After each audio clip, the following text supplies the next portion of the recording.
আমরা গতকাল 3 তারিখে গত 22 তারিখে যে হাউস হওয়ার কথা ছিল সেটা ক্যান্সেল করার জন্য যে প্রচেষ্টা চলেছিল কলকাতা কর্পোরেশন থেকে, আসলে আমাদের অর্ডারটা যা দিই কর্পোরেশনের সেক্রেটারি মারফতই আমরা বিভিন্ন কাউন্সিলরকে চিঠি পাঠাই এবং পোস্টপন্ড হলেও চেয়ারম্যানের পাওয়ার থাকে পোস্টপন্ড করার, কিন্তু আমাদের অজান্তেই পোস্টপন্ড লেটার যখন পাঠানো হয়েছিল জনপ্রতিনিধিদের কাছে আমরা সে ব্যাপারে পুরো অন্ধকারই ছিলাম। এই পরিপ্রেক্ষিতে গত 29 তারিখ আমরা হাইকোর্টের দ্বারস্থ হয়েছিলাম ডিভিশন বেঞ্চে এবং কেসটা রেজিস্টার হয়েছিল সেই দিন। হিয়ারিং ছিল গত ডিভিশন বেঞ্চের, ভ্যাকেশন চলছে এখন, গতকাল 3 তারিখ।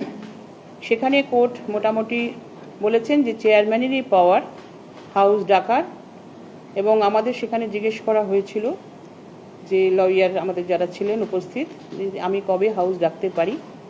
আমরা কোর্টকে জানিয়েছি যে 19 তারিখ আগামী 19শে জুন 2টোর সময় আমরা হাউস ডাকব, এবং সেই মতোই আমরা সেক্রেটারিকে চিঠি পাঠাচ্ছি এবং কোর্টের যে অর্ডার পৌঁছে দেওয়ার কথা সেটাও যথাসময়ে যথাযোগ্যভাবেই সেটা যার যার কাছে পৌঁছানোর কথা আছে তাদের কাছে পৌঁছে দেওয়া হবে বা হয়েছে।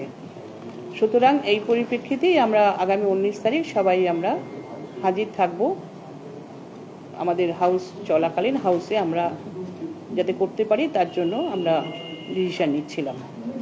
আমি তো মেয়র নই, সুতরাং আমি কি করে বলবো। কর্পোরেশন আইন যদি সকলের জানা থাকে, যে আইনে মোটামুটি বলা আছে আমরা কর্পোরেশন আইনের 1980 রুলসের বাইরে যাব না এবং সেই মতোই আমরা চলব। তিনি যদি আমাকে এখনো অবধি পাঠাননি, তিনি যদি পাঠান তখন নিশ্চয়ই আপনারা সকলেই সেটা জানতে পারবেন।